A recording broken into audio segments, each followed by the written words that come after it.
Oferecimento: GPS Condominial, loja das melhores marcas do mercado condominial, equipamentos, produtos e acessórios. www.gpscondominial.com.br. Capacitar Condominial, referência em aperfeiçoamento e especialização de síndicos e colaboradores de condomínios. Apoio: Secovi Goiás, Amigos do Condomínio, Cidadania Brasil. É o nosso amigo Dr. Márcio Símpolo, né? Ele está aqui conosco já, e ele é advogado, pós-graduando, né, de Direito Civil, Direito Processual Civil e Direito Imobiliário. Ele também é mestrando em Resolução de Conflitos e Mediação pela Universidade Europeia del Atlântico. Ele também é diretor regional da IBRADIM, Instituto Brasileiro de Direito Imobiliário, também lá de Ribeirão Preto, hein? Ele é sócio do escritório Simple e Advogados Associados e também CEO da Directa Gestão Condominial. Doutor Marcos, o senhor já está aí conosco, não é isso? Muito bom dia, muito obrigada pela sua presença. Bom dia, Vânia. Bom dia, Edilson. Bom dia a todos aí que estão já conectados através do YouTube, das redes sociais.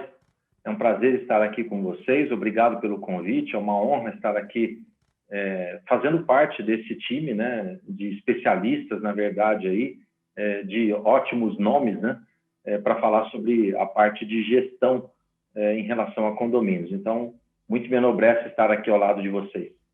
Então, vamos comentar um pouquinho aqui, falar um pouco sobre gestão colaborativa e também as novas tendências de gestão para condomínios, né? Quando nós falamos de gestão colaborativa, na verdade, nós estamos falando sobre uma gestão que tem como foco as pessoas e não os cargos das pessoas. Então, nesse modelo de gestão colaborativa, naquela verticalização, a hierarquia, ela praticamente fica de lado. Ela acaba dando lugar aí para uma gestão mais horizontalizada, não é? Uma gestão onde as pessoas colaboram entre si. Então, os esforços são aí no sentido da colaboração e não da chefia, ou mesmo daquela liderança que se falam muito por aí também, né? Mas será que é possível esse tipo de gestão, né, essa gestão colaborativa em condomínios? Como é que isso é possível? Será que é mesmo possível falar sobre isso em condomínios, né? Então, isso que a gente vai discorrer um pouquinho aqui com vocês, né? É muito importante a gente entender e lembrar quais são as figuras principais de gestão de um condomínio. A principal delas, como nós sabemos, é o síndico, que ele é eleito dentro de um condomínio para ser ali o representante daquela coletividade. Em outras palavras, o síndico é o chefe, né, do condomínio, no sentido dele determinar, ou dele pelo menos fazer cumprir, né, as ordens, as orientações, a convenção, o regimento interno dentro de um condomínio. E com a nova onda de especialização desse cargo de síndico, porque há um movimento muito grande em todo o país, né, para que o síndico ele seja alguém capacitado, especializado para desenvolver e desempenhar esse cargo, essa função dentro do condomínio. Com isso, ele precisa aprender também a delegar, delegar as funções dele como síndico, né? Desculpem, gente, engasguei aqui. Então, o síndico, ele pode aí, ele deve delegar as suas funções, porque a partir do momento que ele pretende ter outros condomínios também numa carteira de possíveis clientes dele, não será possível ele estar ali no dia a dia, a todo momento dentro do condomínio, olhando tudo e todos, né? É por isso que nós estamos falando aqui de um tipo diferente de gestão, que é uma gestão onde ele tem parcerias, onde ele tem colaboração dentro do condomínio. E aí, certamente, a gente tem que falar sobre um tipo especial de condomínio, que é aquele condomínio clube. Aquele condomínio que tem uma expressiva quantidade de unidades e também uma expressiva quantidade de áreas comuns, de áreas de lazer, né? o modelo tradicional que usualmente se tem dentro de um condomínio desses é a figura do síndico, a figura do subsíndico, a figura de conselheiros, mas certamente para esse tipo de estrutura, esse tipo de condomínio, essas figuras tradicionais estão com os dias contados. E por que a gente pode falar isso, né, que eles estão com os dias contados? Porque na gestão colaborativa, né, nessa espécie de gestão que está surgindo dentro dos condomínios, outras figuras podem ganhar vida, né? Podemos citar, por exemplo, os gerentes. Tem vários tipos de gerentes aí que podem ser adequados, adaptados e funcionar bem dentro de condomínio, né? Os gerentes prediais, gerentes formados, gente que tem formação em administração, engenharia, mesmo em direito ou em outras áreas, eles podem funcionar muito bem dentro dos condomínios, né? E os auxiliares dele, nós já temos aí a tradicional administradora de condomínios, mas nós podemos ter dentro de condomínio também outras figuras, como auxiliares administrativos, auxiliares de gestão, enfim. E também subsíndicos, conselheiros, que podem fazer parte dessa equipe de um time, né, que nós vamos falar um pouquinho mais para frente aqui, e esse time certamente ele pode e deve ganhar aí uma força diferenciada dentro desse conceito de gestão. O que a gente precisa deixar claro já de início? A gente não tem aí como deixar uma receita pronta para todos. Cada condomínio tem a sua estrutura própria, né? Tanto das áreas comuns quanto de funcionários. Então, quando você pensa em condomínios com 4, 6, 8, 12 unidades, é difícil você pensar numa estrutura de gestão administrativa complexa para um condomínio desse. Na verdade, esse tipo de condomínio, ele acaba ficando com aquela estrutura muito enxuta. Talvez o síndico ele acaba fazendo tudo, né? Até a parte de gestão financeira mesmo, de previsão orçamentária, prestação de contas, pagamento de contas, pagamento dos impostos. Embora é muito importante, ou seria muito importante, que o síndico tivesse um auxiliar para isso também, porque nós entendemos que mesmo um condomínio pequeno, ele tem todas as obrigações de um condomínio grande, né? Então, o síndico precisa se atentar para isso, em especial a questão fiscal, tributária dentro de um condomínio. Mas o que eu queria chamar a atenção aqui hoje, em especial para todos que estão nos assistindo, é o artigo 1334, inciso 2 do Código Civil. O artigo 1334, ele elenca ali algumas situações em que a convenção ela deve determinar algumas situações dentro do condomínio. Então, nesse inciso 2, a convenção diz que o Código Civil diz que a convenção pode estipular ou determinar a forma de administração de um condomínio. Bem, é importante a gente entender que a Lei 4591, que é lá do ano de 64, né, ela fazia a previsão da figura do subsíndico e também de conselho consultivo. Pois bem, o novo Código Civil, ele não traz essas figuras explicitamente. Mas, quando ele coloca no artigo 1334, inciso 2, a possibilidade da convenção ela determinar a forma de gestão dentro de um condomínio, isso significa que ela está abrindo a possibilidade para que cada condomínio entenda a sua necessidade segundo a sua estrutura e coloque a sua gestão, a sua própria gestão, do jeito que melhor lhe convém.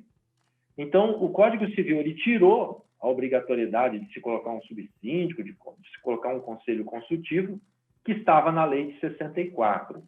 E a Lei de 64, na verdade, nesse quesito, no meu entendimento, eu me feriu no entendimento de que a Lei de 64 ela foi revogada pelo Código Civil no capítulo de condomínios, ficando só vigente na questão de incorporação imobiliária, e, portanto, o Código Civil é o que determina todas as questões para condomínios.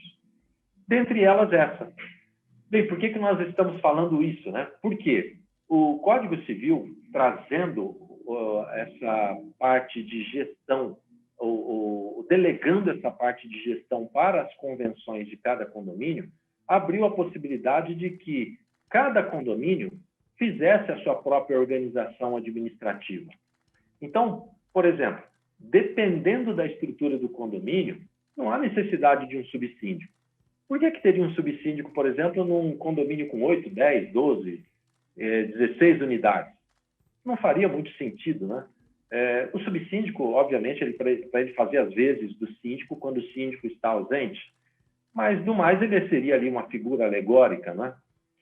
Talvez até condomínios que não precisam ter conselho. O próprio Código Civil diz que o conselho fiscal ele é opcional, porque o Código diz que pode haver no condomínio um conselho fiscal. Então, se a convenção não determinar que haja nem conselho, nem subsíndico, somente o síndico, a previsão do síndico, é assim que vai acontecer dentro do condomínio.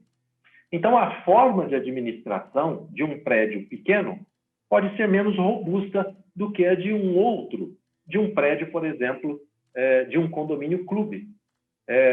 Quando nós falamos em condomínio clube, nós já imaginamos aí muitas torres, muitas áreas comuns, e aí certamente é preciso que se tenha um formato mais abrangente de administração, de gestão, não é? Então, a convenção daquele condomínio, vamos abrir aqui um parênteses, né, que na maioria das vezes a convenção ela não é feita customizada para aquele condomínio, pensada naquele condomínio, ela acaba tendo um problema muito grande, uma dificuldade muito grande aí em trazer um modelo de gestão adequado.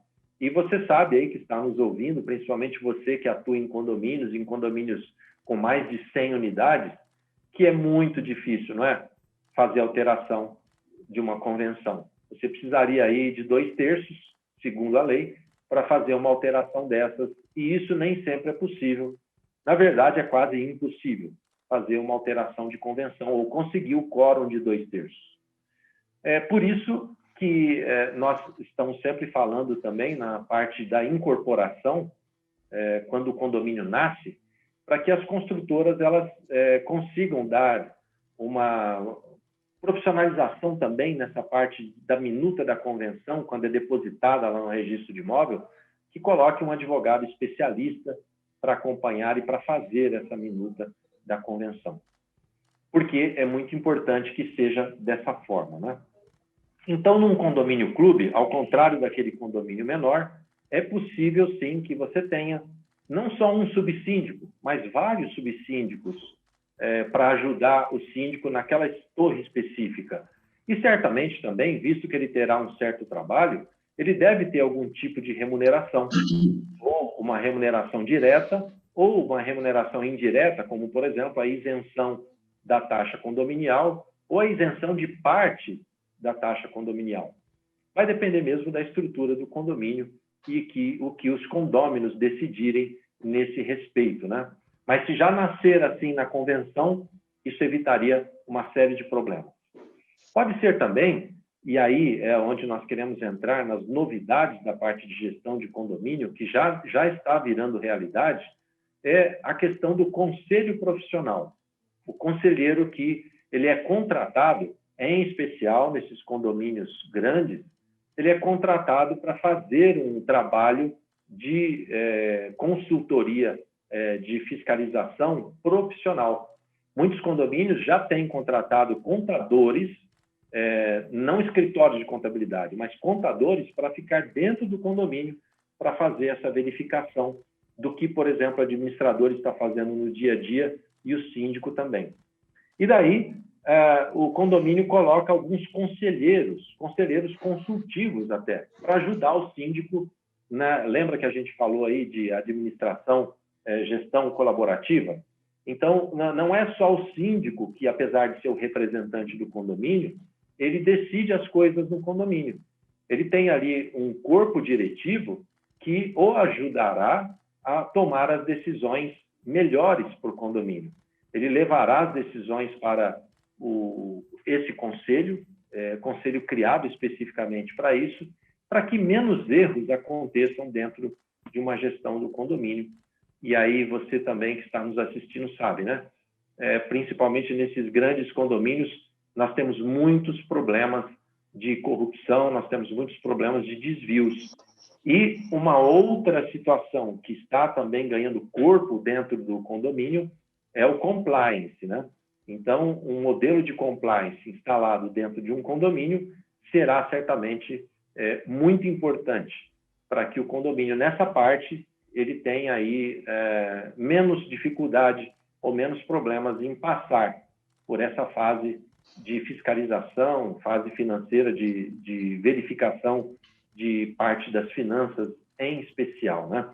Então, pessoal, assim, a gestão do condomínio ela é muito importante, mas ela deve ser customizada, né? A gente não deve engessar, já que num condomínio é de um jeito, a gente tem que fazer no outro. Como nós dissemos aqui, visto que o Código Civil ele deixou de lado algumas figuras que a Lei de 64 trazia, como o subsíndico e o conselho consultivo, isso não quer dizer que o condomínio não possa ter. Pode sim, mas o Código Civil deixou em aberto para que, se o condomínio precisar disso, o condomínio vai ter. E aí quem vai decidir isso certamente é no começo da vida, no DNA, né? Quando o condomínio se inicia, é aí então que nós teríamos essas possibilidades. Eu tenho, particularmente, uma preocupação um pouco grande com os conselheiros. Vocês sabem aí que numa assembleia, os conselheiros são eleitos daquela forma, né? Quem gostaria de ser conselheiro ou quem pode ser conselheiro? E simplesmente para preenchimento de cargos, 1, 2, 3 ali acabam se colocando à disposição. Mas esses conselheiros nem sempre são técnicos ou profissionais da área, que há realmente uma necessidade de você verificar se os impostos estão sendo recolhidos adequadamente, se as finanças estão ok, se os gastos estão ok. É por isso que estão surgindo nos condomínios a figura do conselheiro profissional, como nós dissemos. Por outro lado, é muito importante que nós tenhamos aí em mente o conselho consultivo, né? Porque o conselho consultivo ele pode ser de grande ajuda, como nós já falamos aqui também. Então, esse morador que se candidata a conselho, ele muito bem poderia ser um conselheiro consultivo. Por quê? Porque um conselheiro consultivo, ele está dentro do condomínio, ele entende o que é que está sendo gasto, ele vai pegar a pasta de prestação de contas, ele vai ver um gasto do síndico, por exemplo, o síndico comprou ali 5 mil metros de grama para o condomínio. E o conselheiro vai andar no condomínio e vai ver, olha, onde essa grama foi, porque o condomínio não tem uma área verde desse tamanho. E aí, então, ele tem essa noção para poder ajudar o condomínio como conselheiro. Agora, como fiscal, ele já talvez não teria, a não ser um conselheiro que fosse contador. Aí, certamente, ele teria essa condição melhor de ajudar o condomínio, né? Mas, enfim, a gestão dos condomínios, principalmente os condomínios grandes, está mudando, né? Está mudando para melhor. Nós estamos vivendo aí uma fase de mudança de pensamento, né? Do amadorismo, nós podemos dizer assim, do amadorismo em matéria de condomínios para o profissionalismo. Isso em todas as áreas. É por isso que nós temos necessidade de uma convenção bem feita. E se você for analisar a lei da multipropriedade, que está lá no artigo 1358, você vai ver que o Código Civil já traz uma modernização muito grande da parte de gestão de condomínios, incluindo os condomínios de multipropriedade. Falando aqui um pouquinho também sobre os funcionários, né? Como é que essa gestão colaborativa poderia compreender os funcionários? Os funcionários, eles são aí importantes elos dentro de um planejamento de gestão colaborativa. Não é somente horizontalizar a forma de gestão, né? Se eu tenho a ideia de horizontalizar, eu preciso também envolver toda a equipe no processo. Se a gente idealizar o condomínio como uma empresa, ele tem muitas vezes sido comparado a uma empresa, é importante que todos estejam colaborando dentro do condomínio, inclusive os funcionários. Será importante aí, envolver toda a equipe num processo que os especialistas chamam de team building, ou traduzido aí significa construção de equipe, né? Então, assim como qualquer equipe esportiva, Um time se constrói não é do dia para a noite, é um processo diário de treinamento, melhoria, diálogo, alinhamento de tarefas, dinâmicas que promovam a interação de toda a equipe, né? Então, isso vai envolver funcionários da portaria, zeladoria, da limpeza.